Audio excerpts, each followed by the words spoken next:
नमस्कार, देवभूमि के दंगल में आपका स्वागत है। मैं हूं आपके साथ शैलेंद्र चौहान और आज देवभूमि के दंगल में बात करेंगे कुदरत की मार, धामी तैयार।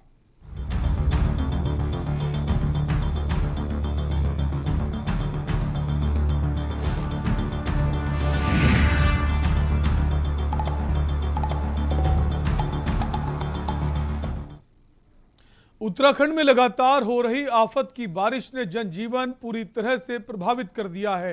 एक ओर जहां पहाड़ों में लैंडस्लाइड की घटनाएं बढ़ गई हैं, तो दूसरी ओर मैदानी जनपदों में सड़कें नदियों और तालाबों में तब्दील हो गई हैं। आलम यह है कि लोगों को आवागमन के लिए तैर कर जाना पड़ रहा है। हालात का अंदाजा इसी बात से लगाया जा सकता है कि अब तक करीब 16 लोगों की मौत हो चुकी है, साथ ही करोड़ों रुपए का भी नुकसान हुआ है। वहीं राज्य के हालातों पर केंद्र सरकार की भी नजर है। खुद प्रधानमंत्री नरेंद्र मोदी और गृह मंत्री अमित शाह ने मुख्यमंत्री पुष्कर सिंह धामी से बातचीत कर हर संभव मदद का आश्वासन दिया है। वहीं मौसम विभाग की चेतावनी के बाद से लगातार सीएम धामी हालातों का जायजा ले रहे हैं। आज उन्होंने खुद पहले अधिकारियों के साथ लंबी बैठक की, उसके बाद हवाई निरीक्षण भी किया।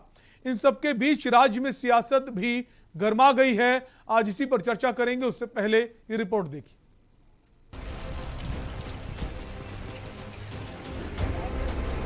उत्तराखंड में बारिश कहर बनकर बरस रही है।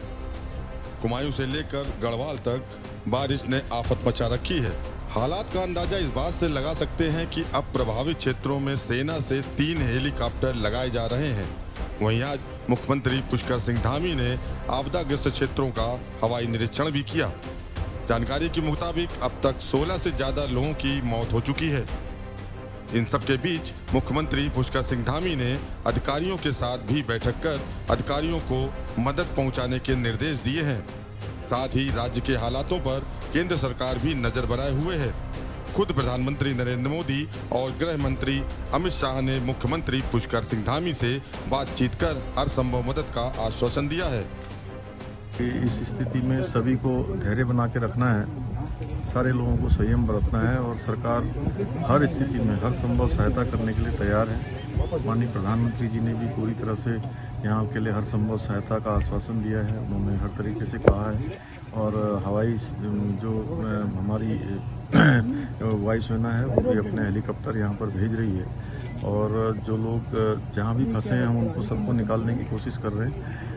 रास्तों में जो हमारे पर्यटक आए हुए हैं उनके लिए जहाँ रास्ते बंद हैं उनको भी हम निकाल रहे हैं। हमने अनुरोध किया है कि फिलहाल अभी यात्रा न करें। किसानों का भी बहुत नुकसान हुआ है, उसके अभी हम आकलन कर रहे हैं।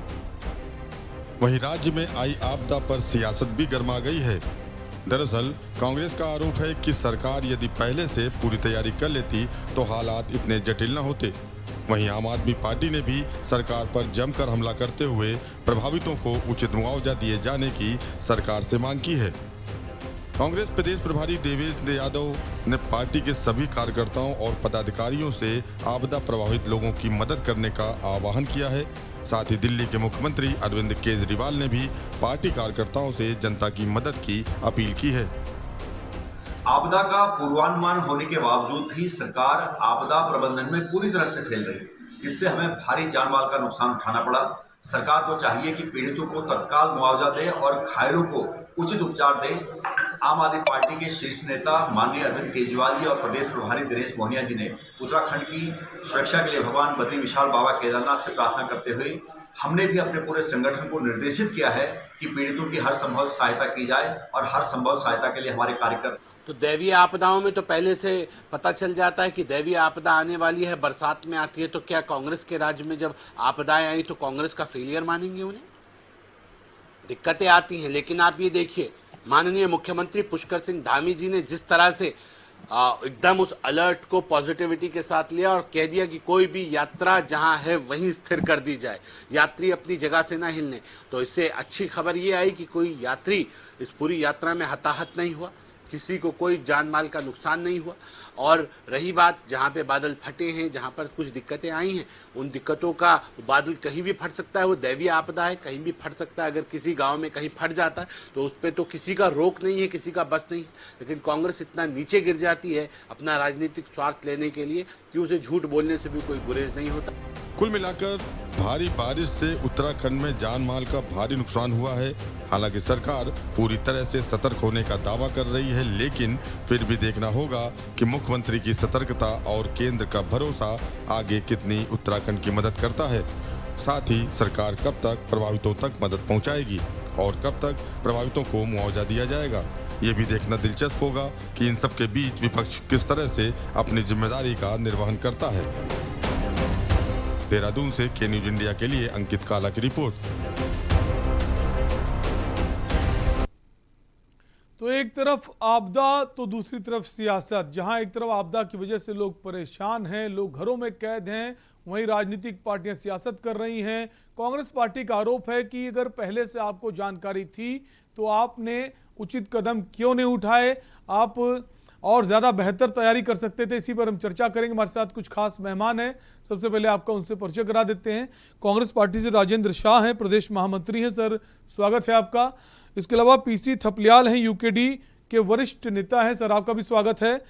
सबसे पहले राजेंद्र जी, आपसे ही सवाल है, अगर मुख्यमंत्री की बात करें, वो लगातार हवाई सर्वेक्षण कर रहे हैं और लगातार सचिवालय में बैठक भी की उन्होंने, प्रधानमंत्री के संपर्क में है, गृह मंत्री के संपर्क में भी हैं, तो फिर कांग्रेस पार्टी को ऐसा क्यों लगता है कि सरकार ठीक से जो जिम्मेदारी है वो निभा नहीं पा रही? संपर्क में होने से क्या फर्क पड़ेगा जब धरातल पर अगर कुछ नहीं होगा।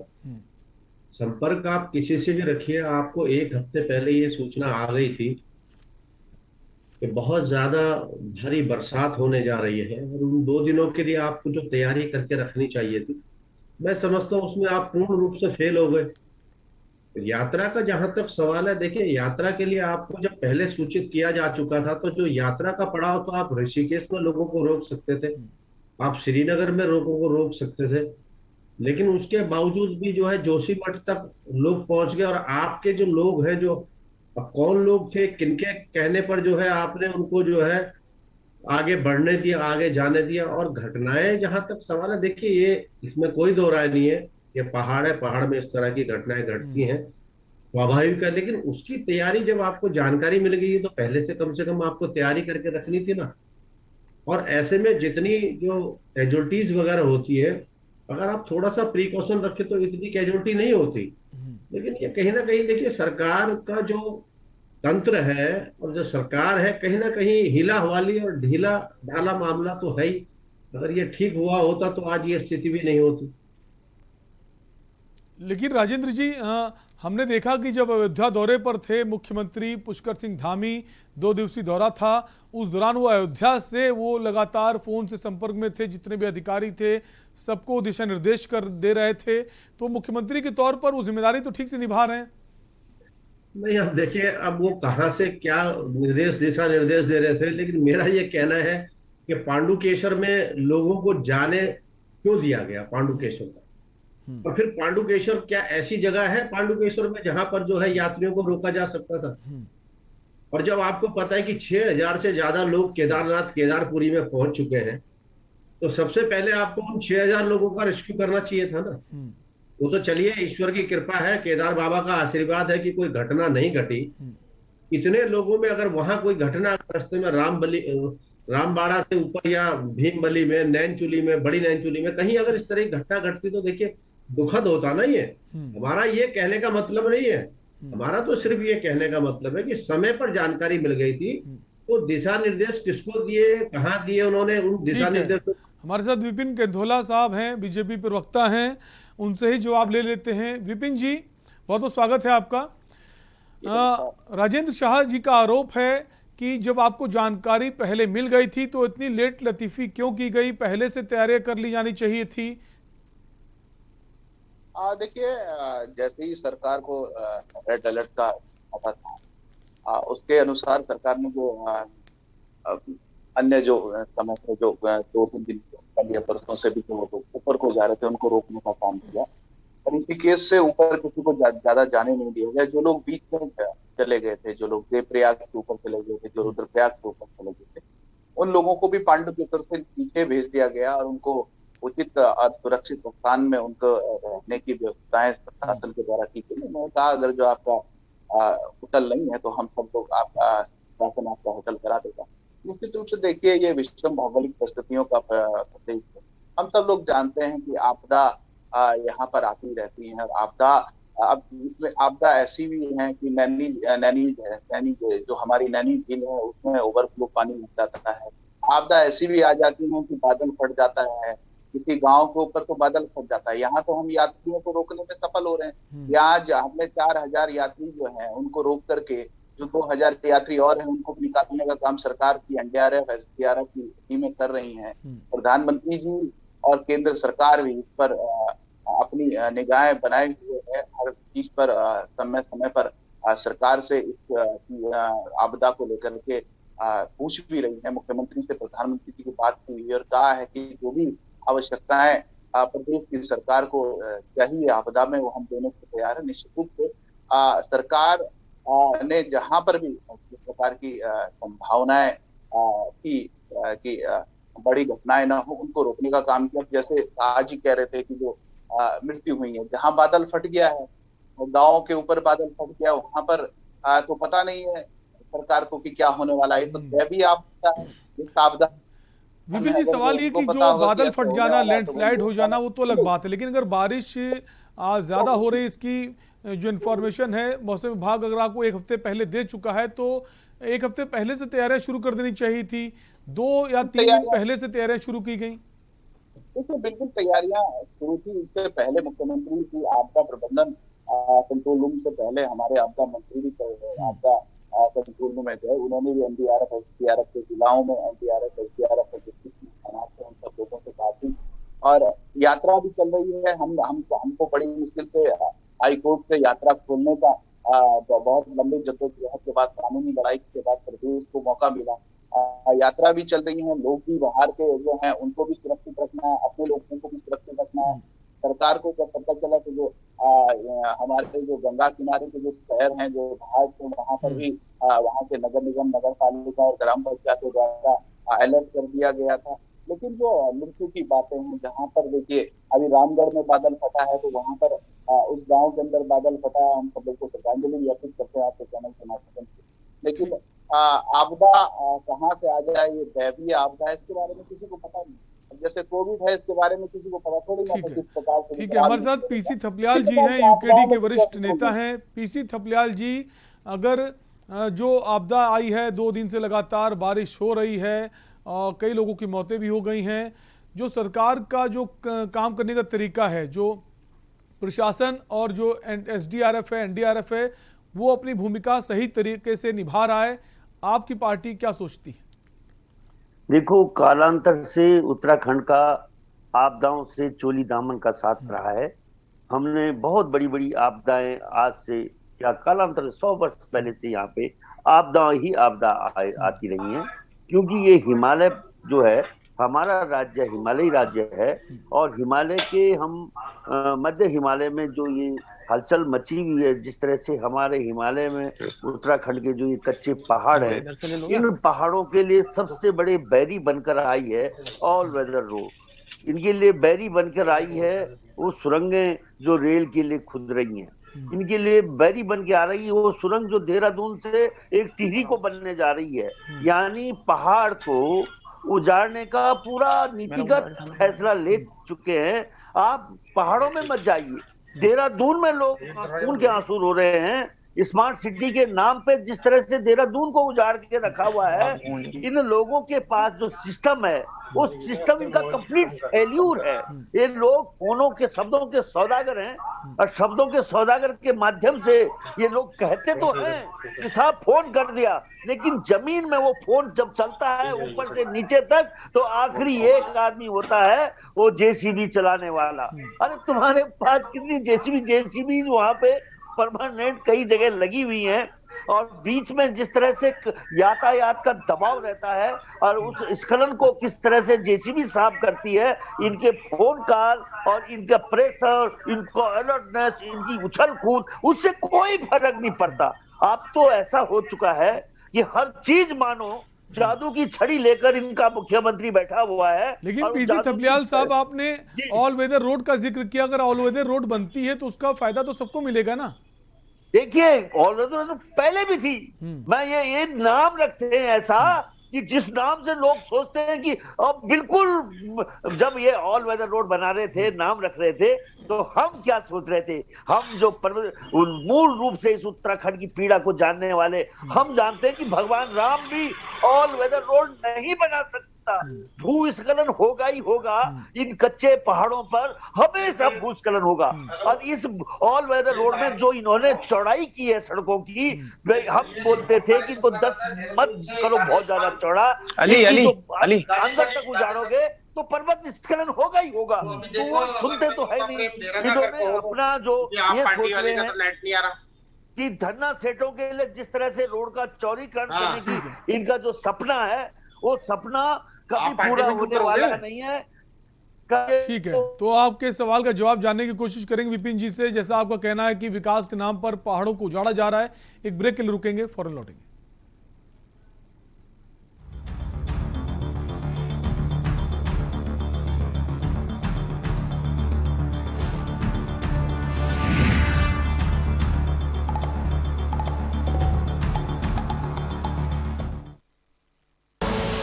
आप देख रहे हैं के न्यूज, खबरों का सारथी।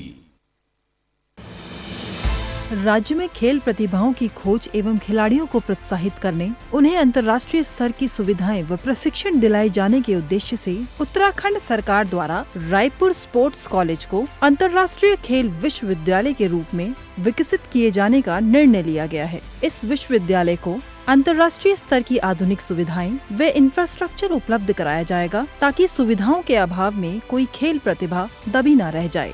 इसके साथ ही खिलाड़ियों को अंतर्राष्ट्रीय स्तर का प्रशिक्षण दिलाए जाने के लिए कुशल व अनुभवी प्रशिक्षक नियुक्त किए जाएंगे। उत्तराखंड सरकार खेल व खिलाड़ियों को लेकर बहुत सजग है, बहुत सराहनीय कार्य कर रही है। मैं हमारे मुख्यमंत्री श्री पुष्कर सिंह धामी जी का बहुत बहुत आभार व धन्यवाद प्रकट करता हूँ। मुख्यमंत्री श्री पुष्कर सिंह धामी के नेतृत्व वाली उत्तराखंड सरकार द्वारा राष्ट्रीय व अंतर्राष्ट्रीय खेलों में उत्कृष्ट प्रदर्शन करने वाले खिलाड़ियों को सम्मानित किए जाने के लिए पुरस्कार दिए जाने का प्रावधान भी किया गया है। पदक विजेता खिलाड़ियों को रोजगार के लिए पलायन न करना पड़े, उन्हें सरकारी नौकरी प्रदान किए जाने के लिए जरूरी प्रावधान किए जा रहे हैं। धामी सरकार उत्तराखंड राज्य में शिक्षा के साथ साथ खेलों व खिलाड़ियों को प्रोत्साहित करने के लिए दृढ़ संकल्पित है। वह दिन दूर नहीं जब राज्य के खिलाड़ी अंतर्राष्ट्रीय स्तर पर राज्य का नाम रोशन करेंगे। खेलों का आयोजन अब औपचारिकता नहीं, महापर्व होगा। उत्तराखंड के खिलाड़ियों पर कल पूरे भारत को गर्व होगा। जुबान के लिए उड़ चला गैरों की ज़मीं पर, खुशबू अपने पन की ढूंढता। दूर कितना भी जाओ, इस जुबान से दूर ना जा पाओगे। विमल, बोलो जुबान केसरी। आप देख रहे हैं के न्यूज, खबरों का सारथी।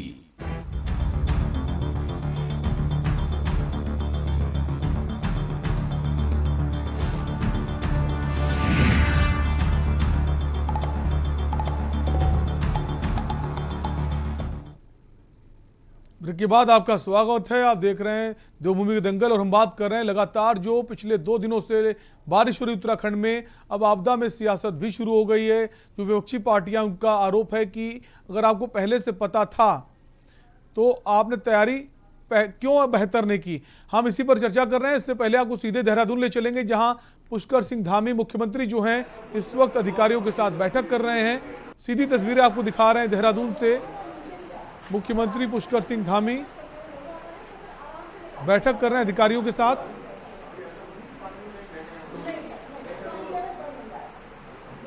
जिस तरह से हालात इस वक्त बने हुए हैं उत्तराखंड में, कई सारे जिले जो हैं पानी के आगोश में हैं, लोग घरों में कैद होने को मजबूर हैं और कई जगह बादल फटने की भी खबर आई है।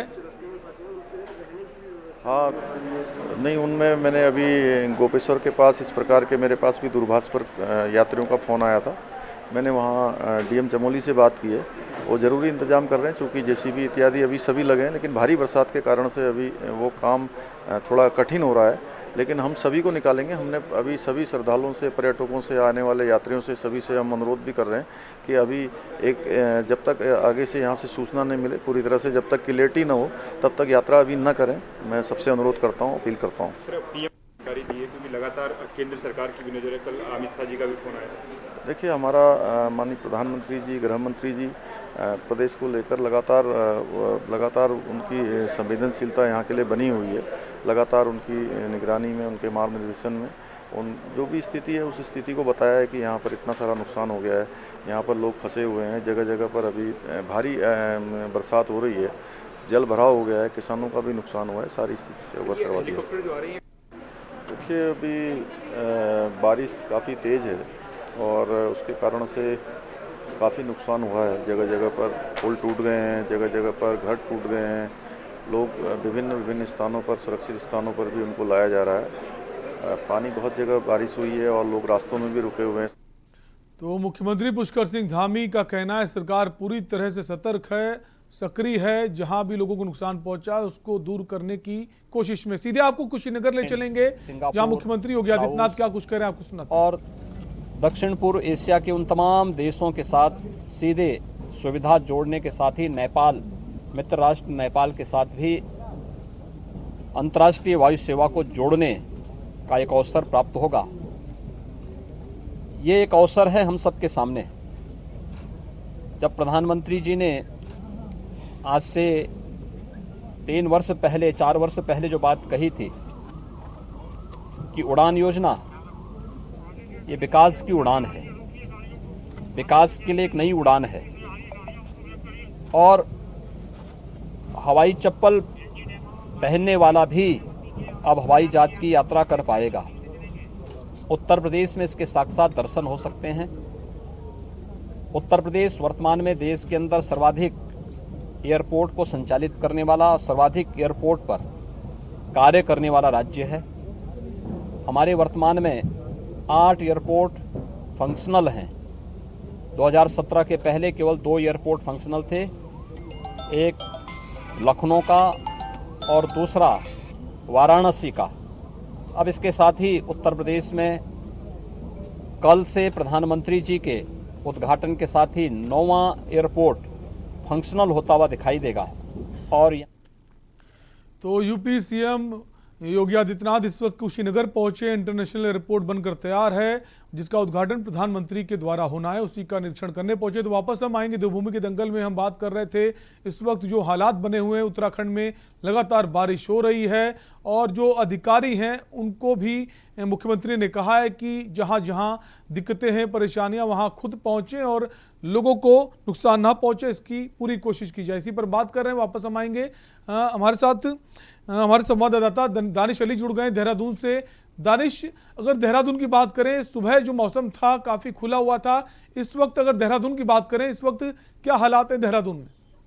जी बिल्कुल, जिस तरह से सुबह से मौसम जो साफ और बिल्कुल आसमान बिल्कुल साफ नजर आ रहा था, वो अभी तक बिल्कुल साफ नजर आ रहा है। ऊपर की अगर बात करें तो 3500 मतलब 3500 से ऊपर के जो क्षेत्र हैं उन पर लगातार बारिश अभी भी जारी है। उससे कहीं ना कहीं आपदा के हालात बने हुए हैं, जिस पर मुख्यमंत्री पुष्कर सिंह धामी ने त्वरित कार्रवाई करते हुए हवाई निरीक्षण भी किया और सभी जो विभाग हैं, सभी जो पुलिस के आला अधिकारी हैं, वो भी नजर बनाए हुए हैं और उनको सभी को दिशा निर्देश भी मुख्यमंत्री ने दिए हैं। और सुबह बैठक भी उन्होंने की थी कि आपदा प्रबंधन विभाग के साथ कि किस तरह से इस जो ये आपदा जैसे हालात बनते जा रहे हैं, उत्तराखंड में 3 दिन का अलर्ट जारी किया गया था, वो लगातार जारी है। उसको देखते हुए कहीं ना कहीं मुख्यमंत्री ने सभी अधिकारी और सभी जो विभाग है उनको दिशा निर्देश दिए हैं कि कहीं भी किसी तरह की कोई घटना ना हो पाए, उसके ऊपर कोई अपनी नजर बनाए हुए हैं। लेकिन उसके बावजूद भी जो प्रदेश की अगर बात करें, 17 लोगों की आधिकारिक पुष्टि हो चुकी है कि 17 लोगों को इस आपदा में अपनी जान गंवानी पड़ी है और आगे भी अभी आंकड़ा बढ़ सकता है। कहीं ना कहीं देखा जाए तो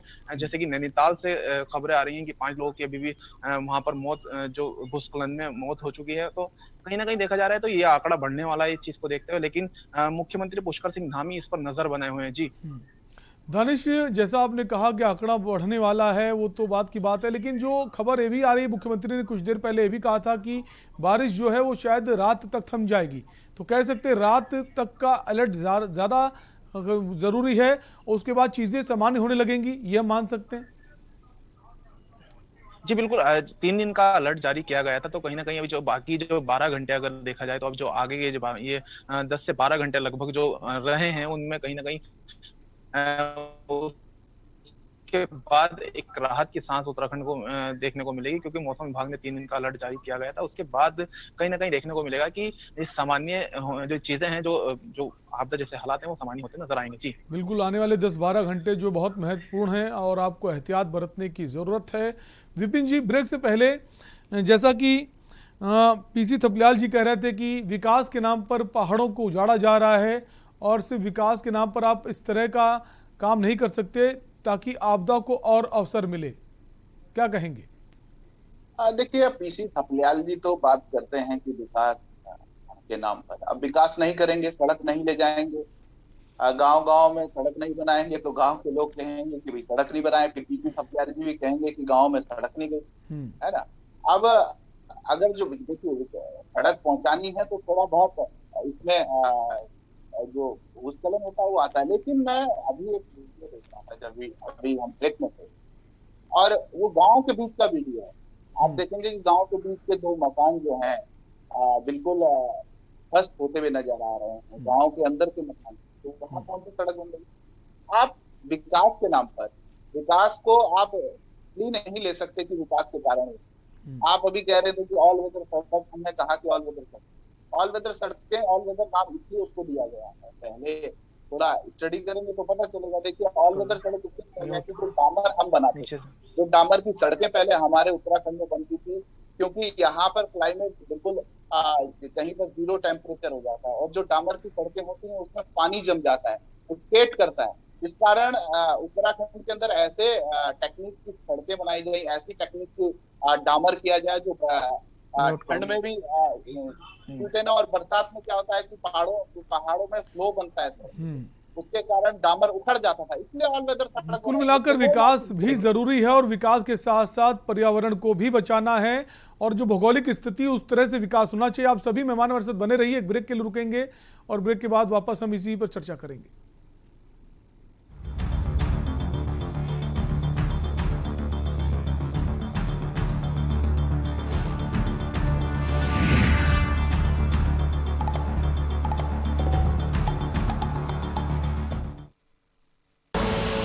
आप देख रहे हैं के न्यूज, खबरों का सारथी।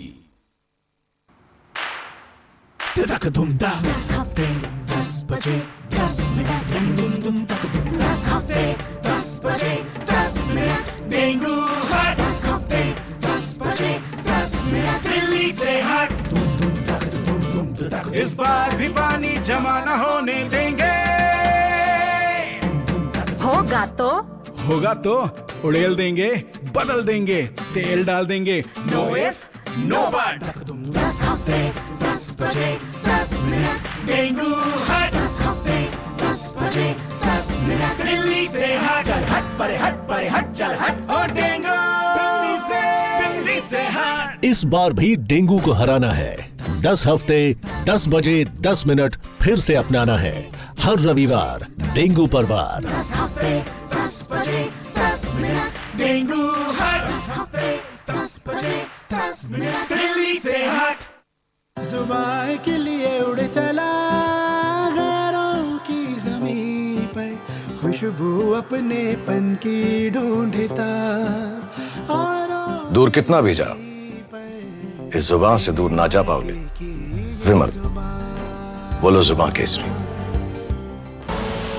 आप देख रहे हैं के न्यूज, खबरों का सारथी।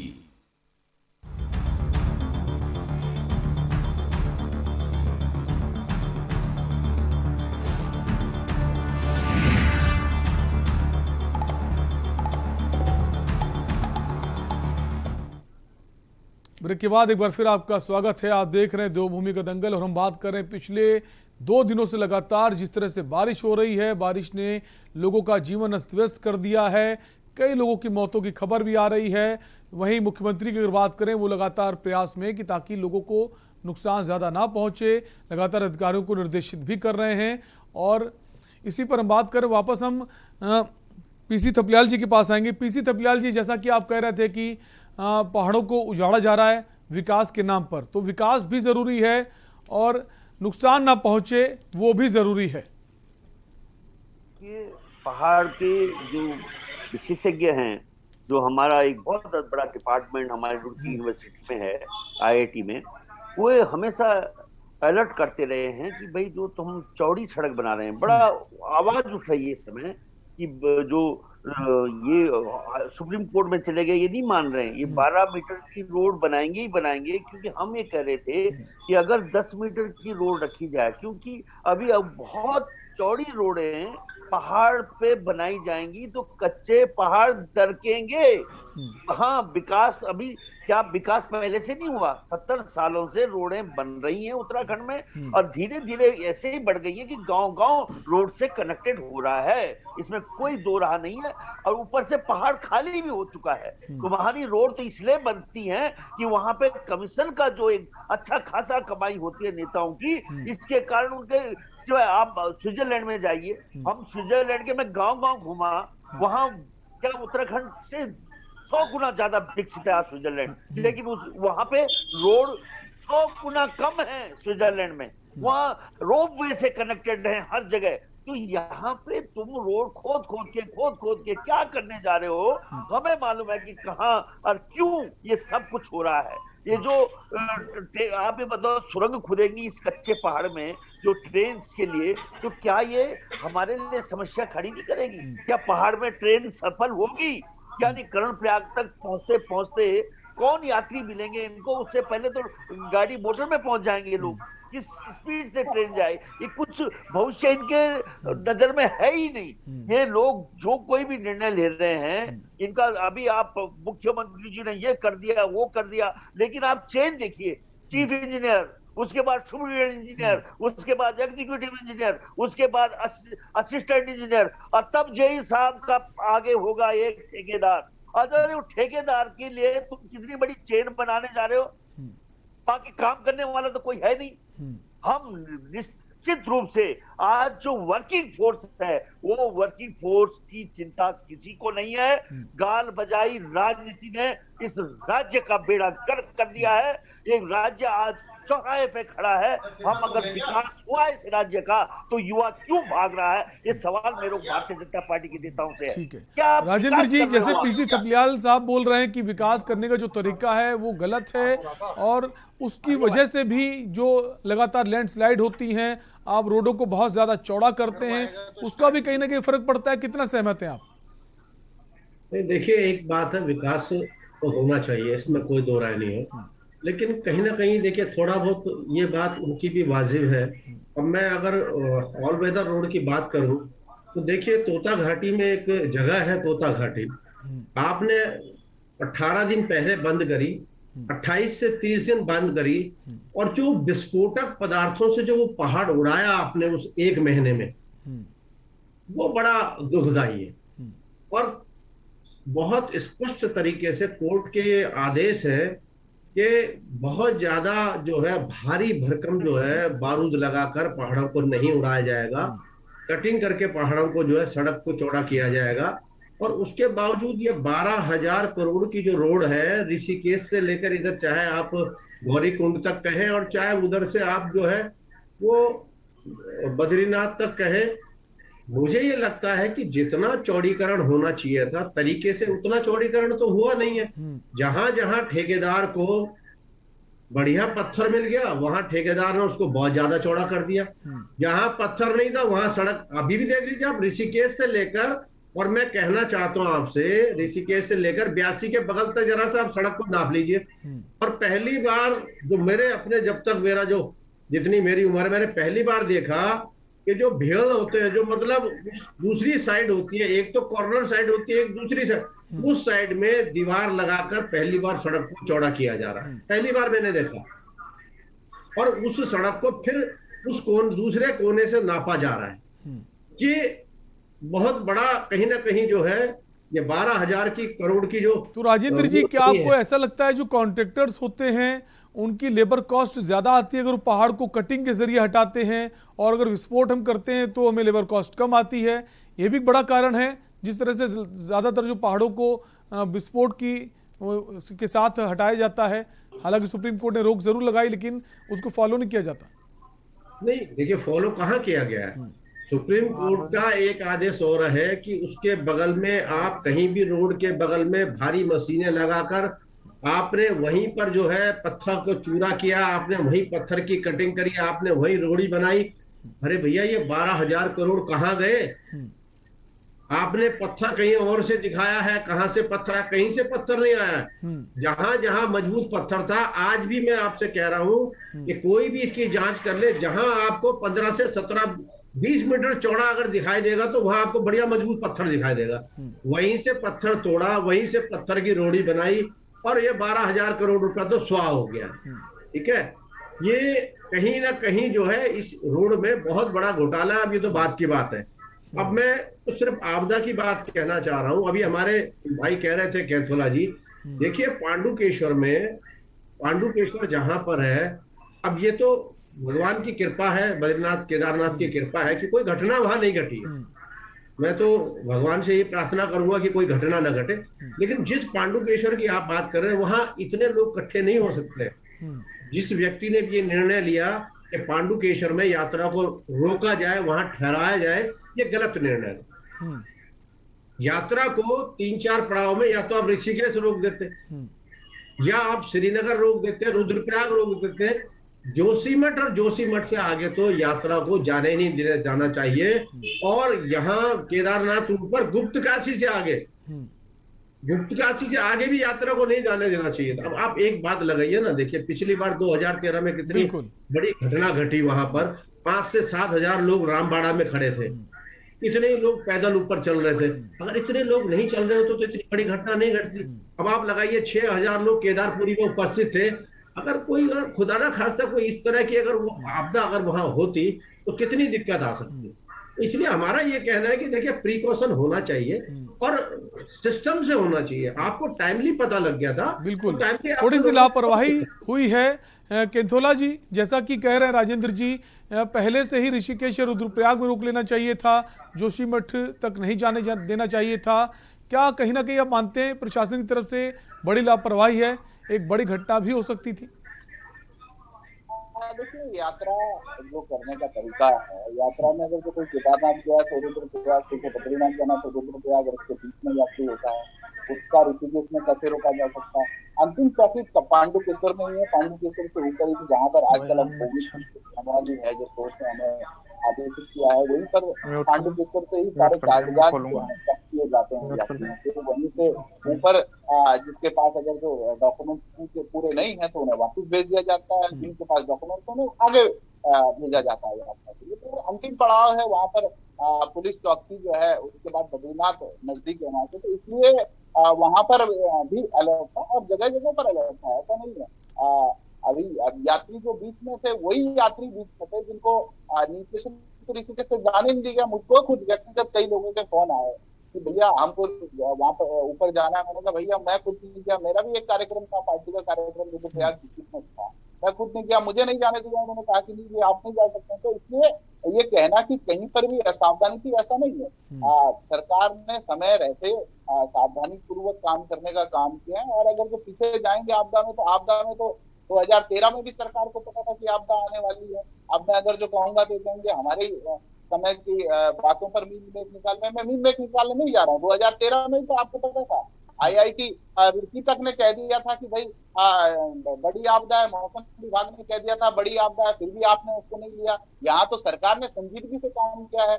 ऐसा नहीं है, जो बीच में जो यात्री फंसे हुए थे उन यात्रियों को निकालने का काम, और जो पहले 2 दिन पहले से जो यात्री बद्रीनाथ में और केदारनाथ में थे उनको नीचे लाने का काम जो है सरकार ने NDRF SDRF के माध्यम से किया है। उनको हेली के माध्यम से अगर उतारना है तो उनके माध्यम से किया है, घोड़े खच्चरों के माध्यम से उतारना है उनके माध्यम। लेकिन राजेंद्र जी का कहना है कि जब आपको इन्फॉर्मेशन पहले से थी तो उनको रोका जा सकता था ऊपर जाने से।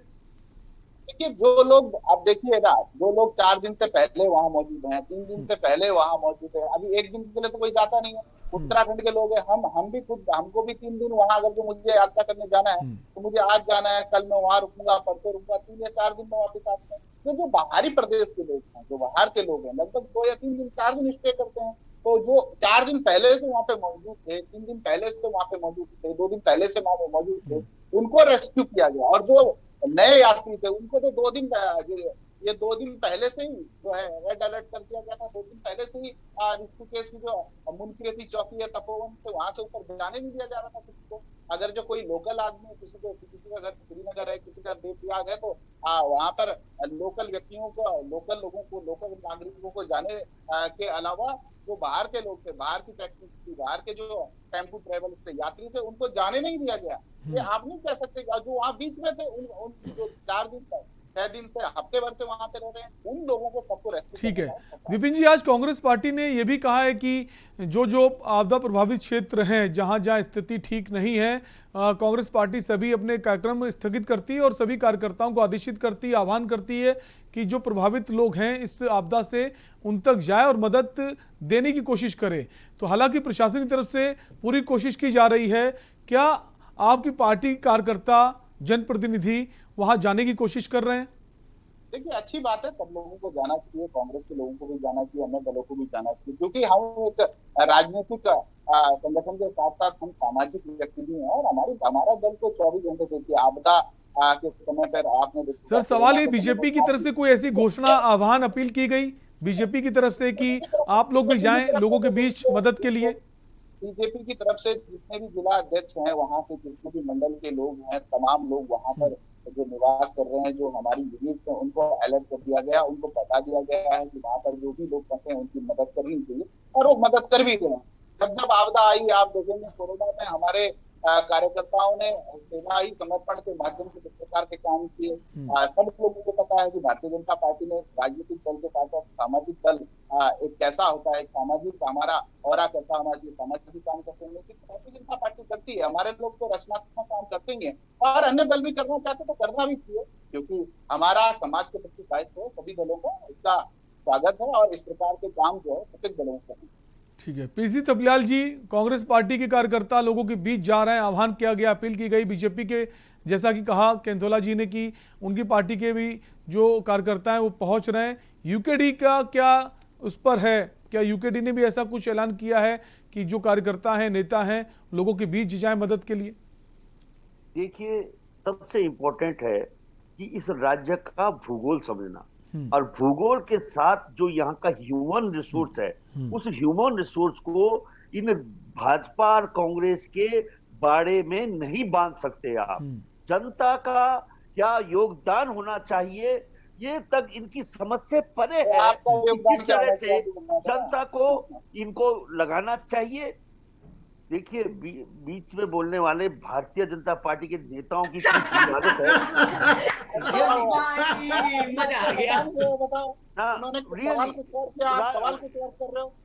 नहीं, हम उत्तराखंड में हर पहाड़ी उत्तराखंडी है। मैं तो करता, देखिए मैं पूर्व सैनिक संगठन के देखिए, अरे ये सब शब्दों के सौदागर हो, गाल बजाई राजनीति कर रहे हो, कार्यकर्ताओं की डकैती फौज लेकर घूमते रहते हो, और वो कार्यकर्ता क्या कर रहे हैं, सब नोच रहे हैं इस राज्य को। जनता को जवाबदेही बनाओ।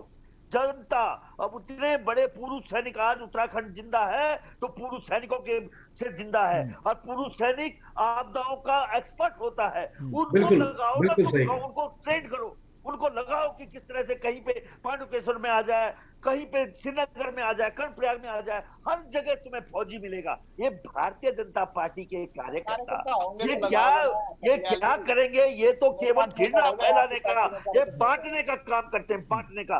समाज को बांट के रखा हुआ इन लोगों ने। ये इस तरह से आज हमारे गांव भारतीय जनता पार्टी और कांग्रेस में जिस तरह डिवाइड हो गए हैं, तो यूकेडी चिंतित है कि किस तरह से, क्योंकि इन्होंने रोजगार तो दिया नहीं युवाओं को, और लोगों को मजबूर हो गए हैं इनके पीछे खड़ा होने के लिए। रोजी रोटी का सवाल है, इन्होंने सबको भ्रष्ट बना दिया है ऊपर से नीचे तक। ये सारे के सारे हमारे राज्य को नोच रहे हैं। इसलिए उत्तराखंड के जितने भी हम लोग उत्तराखंड क्रांति दल के लोग हैं, हम जनता को ये संदेश देना चाहते हैं कि इन बाढ़ों से निकलो, हम कमजोर हैं। तुम्हारा तो प्रधानमंत्री वहां से आएगा, उन्होंने हमारे केदारनाथ उजाड़ दिया है, केदारनाथ को केदारपुरी बना रहे हैं। उच्च हिमालय में कोई भी गतिविधि, अरे उच्च हिमालय लेकिन पीसी थपलियाल जी, यहाँ बीजेपी वाले तो कहते हैं डबल इंजन की सरकार है, केंद्र में भी सरकार है हमारी और प्रदेश में भी है, जिसका फायदा सीधे तौर पर उत्तराखंड को मिलता है। साहब जी, हमारी पर संपत्तियां नहीं दिला पाई ये लोग। आज भी टीरी डैम की बिजली इन्होंने हमारे पीठ पे चूड़ा फोड़ा है। इन लोगों ने हमारे जो संसाधन थे इन्होंने माफियाओं के हाथ में समा दिए हैं। आज हमारे सब कुछ, ये तो टीरी डैम को भी अडानी को हैंडओवर करने की तैयारी कर रहे हैं। ये लोग गलत बात है ये, बहुत गलत बात है ये। हाँ, किसने केदारनाथ वहाँ पे अभी देखिए लखनऊ का रामोसी एयरपोर्ट इन्होंने अडानी को दे दिया है। अडानी अंबानी के लिए काम करने वालों, तुम इस राज्य का कभी भला नहीं कर सकते, कभी भला नहीं कर सकते। तुम नंबर 1 बनो। तो पीसी थपलियाल जी, जो जनता है उत्तराखंड की, वो हमेशा कभी कांग्रेस को मौका देती है, कभी बीजेपी को मौका देती है, तो यूकेडी जो है कब सत्ता में आएगी? क्या यूकेडी प्रयास नहीं करती है? प्रयास करके थक चुकी है, उसे लगता है कि यूकेडी की कभी सत्ता में भागीदारी नहीं होगी? देखिए, हमारे बिना इन्होंने सरकारें नहीं बना पाई। अभी इनको मोदी जी मिल गए, इसलिए पूर्ण बहुमत मिला इनको। नहीं तो आप पहले देखोगे हमेशा ये हमारे पांव चाटते रहे हैं कि हमें समर्थन दो, उसमें हम बदनाम भी होते रहे। लोगों ने हमारे कान खींचे, उठ बैठ कराई, इन गेंदों के साथ कैसे खड़े हो गए। थपलियाल जी, मलाई चाटी है कि हम अगर छोड़ते तो दोबारा चुनाव होते। ये लोग मोदी जी की रोटी खा रहे हैं, मोदी जी की एजेंसी कर रहे हैं, मोदी जी की दलाली कर रहे हैं। और ये देश का दुर्भाग्य है कि एक व्यक्ति को आधार पे आप देखिए 3 दिन मुख्यमंत्री बदल। राजेंद्र जी भी हैं हमारे साथ। राजेंद्र जी, जो बीजेपी सरकार है डबल इंजन की बात करती है कि केंद्र सरकार में बीजेपी है और राज्य में भी बीजेपी है, तो उसका फायदा कहीं ना कहीं जनता को सीधे तौर पर पहुंच रहा है। तो आप मानते हैं कितना फायदा उत्तराखंड को पहुंचा है डबल इंजन सरकार? नहीं, देखिए, डबल इंजन तो 17 से अभी तक स्टार्ट नहीं हुआ है। वो पता नहीं कहाँ खड़ा है, कुछ पता नहीं है। अभी तो फिलहाल जो सिंगल इंजन था वो भी फेल हो गया है। और डबल इंजन की जो वादे इन्होंने 2017 में किए थे, मैं कहना चाहता हूं कि उन वादों की वजह से हमें भी शर्मसार होना पड़ा है। इस प्रदेश में दर्जनों किसानों ने आत्महत्या की है, और वो सिर्फ इसलिए की है कि आपने कहा था कि हम किसानों का कर्जा माफ कर देंगे। 17 से किसान इंतजार में रहा, 18 चला गया, 19 चला गया, 20 में उनके कुर्की के आदेश आ गए। बैंक ने जो है उनके यहाँ कुर्की के आदेश लगा दिए और मजबूरन जो है किसानों को आत्महत्या करनी पड़ी। बेरोजगारों की हालत आपके सामने, 6 लाख से ज्यादा बेरोजगार घूम रहे हैं। तीसरी बात, महंगाई की इन्होंने कही थी, बहुत हुई महंगाई की मार। वो महंगाई की मार आज 450 का सिलेंडर हम देते थे 2014 तक, आज इन 7 सालों में वो 1000 रुपए पार हो गया। डीजल पेट्रोल की कीमत आपके सामने है, 165 से 70 प्रति बैरल जो है क्रूड ऑयल हमारे जमाने में था। इनकी ये मोदी जी ने भी कहा, हमने भी कहा कि बहुत खुशकिस्मत है मोदी जी, ये 60 से नीचे जो है प्रति बैरल जो है ये $60 से नीचे रहा, बल्कि $39 तक नीचे गिर गया। लेकिन ये पेट्रोल और डीजल आपको पता है 100 पार हो गया। तो अब ये देखिए, कहीं भी ऐसा नहीं है कि जहां डबल इंजन का कोई फायदा उत्तराखंड को मिला हो। तो ये तो सीधे सीधे देखिए झूठ बोलकर, जुमलेबाजी कर जो है 7 सालों से दिल्ली में बैठे हुए, और यहाँ उत्तराखंड में भी 3 सीएम बदल गए, यहाँ भी जुमलेबाजी करते रहे। एक नौजवान को भेजा है, उन्होंने कहा है कि ये नाइट वॉचमैन है। लेकिन राजेंद्र जी, जो नौजवान को भेजा है वो नौजवान बाकी जो 2 मुख्यमंत्री का कार्यकाल रहा उससे काफी हट के इनका कार्यकाल है। ज्यादा समय इनको नहीं हुआ, लेकिन जितना भी समय मिला है इन्होंने एक छाप जरूर छोड़ी है। लगातार जमीन पर नजर आ रहे हैं, लोगों के बीच जा रहे हैं। नहीं, अच्छी बात है। देखिए, जमीन पर नजर आ रहे हैं, लेकिन जमीन पर नजर आके करना क्या है? हेलीकॉप्टर से अगर आप जा रहे हैं, निरीक्षण कर रहे हैं, उससे होना क्या है? धरातल पर तो कुछ हो नहीं रहा, और हेलीकॉप्टर का फ्यूल फूका जा रहा है, क्या फायदा उससे? ये जो 2 पहले चले गए, तो भैया पहले ही नौजवान को बना देते।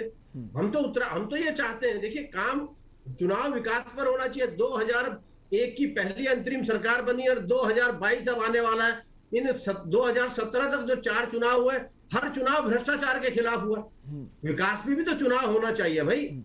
मैं किसी पार्टी का नाम नहीं लेना चाहता, लेकिन बहुत स्पष्ट शब्दों में कहना चाहता हूं कि कहीं ना कहीं देखिए, जो वादे करे कोई भी पार्टी करे, किसी पार्टी तो का नेता आप ये मानते 4.5 सालों में कोई विकास नहीं हुआ है, उत्तराखंड की जो जनता है उसको कोई विकास नहीं मिला, और जो डबल इंजन की बात करते हैं उसका कोई फायदा उत्तराखंड को नहीं मिला? कोई फायदा नहीं हुआ, कुछ नहीं हुआ है, कोई फायदा नहीं हुआ। लोग तो इंतजार कर रहे हैं कब 2022 आए और कांग्रेस की एक बार फिर सरकार बने, कांग्रेस ही सही माने में विकास करेगी। ठीक है विपिन जी, राजेंद्र जी का कहना है कि पिछले 4.5 साल में कोई विकास कार्य नहीं हुआ है और केंद्र सरकार भले ही बीजेपी की हो उसका भी कोई फायदा उत्तराखंड की जनता को नहीं मिला। क्या कहना चाहेंगे? देखिए, मैं कहता हूँ कि कांग्रेस के नेता जो हो वो टीम का चश्मा, टीम के चश्मे से कुछ दिखता नहीं है। अगर जो कांच फोटो को दिखता है, कांग्रेस के लोगों को ये दिखता नहीं है कि आज हल्द्वानी, आज टनकपुर से देहरादून आते हैं तो पहले 12 घंटे लगते, आज 6.5-7 घंटे में देहरादून पहुंचे। पीछे कुमाऊं के लोगों को, परंतु विकास के नाम पर इस बार कह रहे हैं ना, विकास के नाम पर ही हम चुनाव लड़ने वाले हैं इस बार। जो हमारे सभी 4.5 वर्ष का जो हमारे सरकार के विकास कार्य, भूतपूर्व विकास काम है। आप कह रहे थे अभी ट्रेन का भी सपना होती थी किसी बगलाल जी, इस प्रदेश के लोगों का, जो पहाड़ के लोगों का सपना होती थी कि ट्रेन भी चढ़े पहाड़ों में, ट्रेन चढ़ाने का काम हमारी सरकार कर रही। आप अगर जो आज देहरादून से एंकर महोदय कभी आप आइए हरिद्वार से देहरादून, आप देखेंगे पहले 2-2-2.5 घंटे लगते थे, आज 45 मिनट में हम चंडी पुल से और रिश्पना के पुल पर होते हैं। तमाम सड़कों को बेहतर किया गया है। जॉलीग्रांट एयरपोर्ट जो है उसको उसका विस्तारीकरण किया गया, उसको बड़ा किया गया है। आज आप देखिए एयरपोर्ट को जाकर के देखिए, अभूतपूर्व एयरपोर्ट है।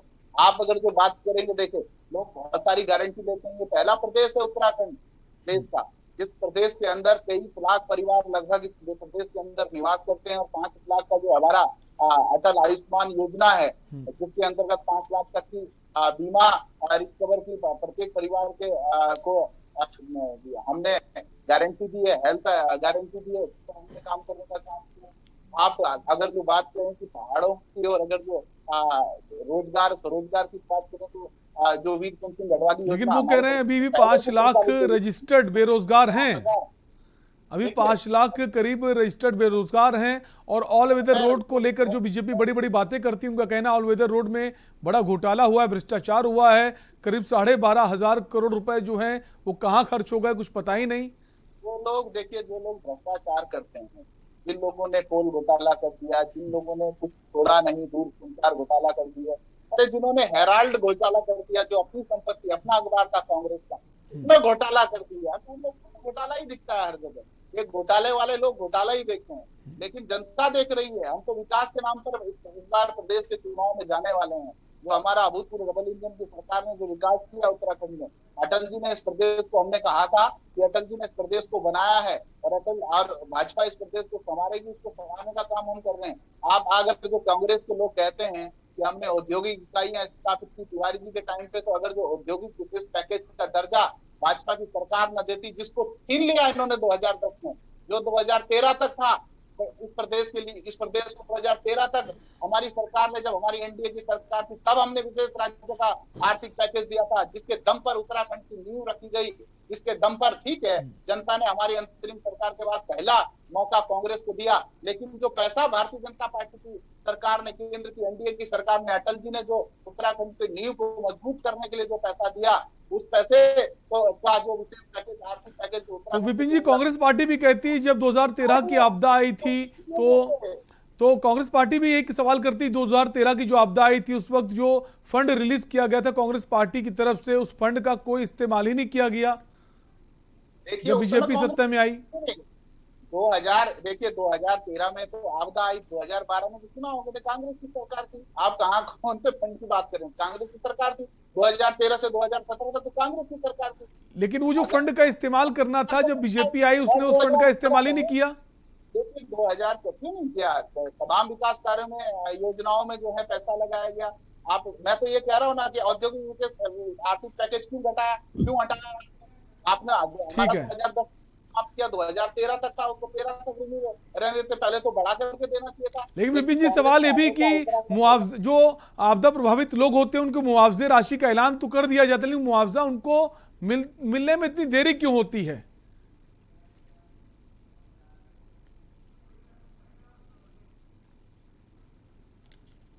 ठीक है, समय का अभाव है। आप सभी मेहमानों का बहुत बहुत शुक्रिया हमसे जुड़ने के लिए। तो हम बात कर रहे थे देवभूमि के दंगल में जो इस वक्त लगातार जो बारिश हो रही उत्तराखंड में, हालात बहुत खराब हैं। हालांकि मुख्यमंत्री लगातार अधिकारियों के संपर्क में हैं और अधिकारियों को दिशा निर्देशित कर रहे हैं कि जहां जहां प्रभावित क्षेत्र हैं वहां जाएं और कोशिश हो कि नुकसान जो है वो कम से कम हो। फिलहाल देवभूमि के दंगल में इतना ही। बाकी खबरों के लिए देखते रहिए के न्यूज़ इंडिया। नमस्कार।